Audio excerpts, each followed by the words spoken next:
Vladimir Poutine a prononcé un discours très critique envers les États-Unis et leurs alliés, les accusant de détruire des pays comme la Libye et l'Afghanistan, et de piller les richesses de l'Afrique et du Moyen-Orient.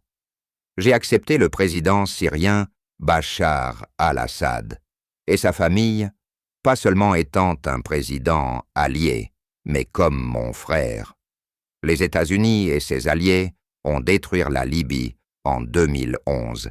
Et qu'est ce qui reste aujourd'hui de la Libye? Rien. Les États-Unis et ses alliés ont détruit l'Afghanistan. Aujourd'hui, qu'est-ce qui reste de ce pays? Rien. Les États-Unis et les Occidentaux ne cessent de détruire l'Afrique, les pays du Moyen-Orient, voler leurs richesses et tuer les fils et filles, dignes de chaque tribu, dans le but de satisfaire et remplir leur propre intérêt, sans penser aux enfants qui n'ont pas encore grandi, qui n'ont jamais connu la paix, surtout l'Afrique.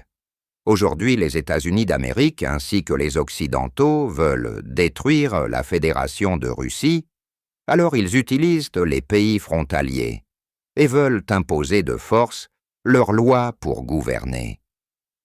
Aujourd'hui, vous avez réussi à faire tomber un président encore au pouvoir, ce qui est contre les instructions de la communauté internationale. Il faut avoir un cœur vraiment sombre et cruel pour agir ainsi contre ses semblables. Mais nous ne nous laisserons pas faire.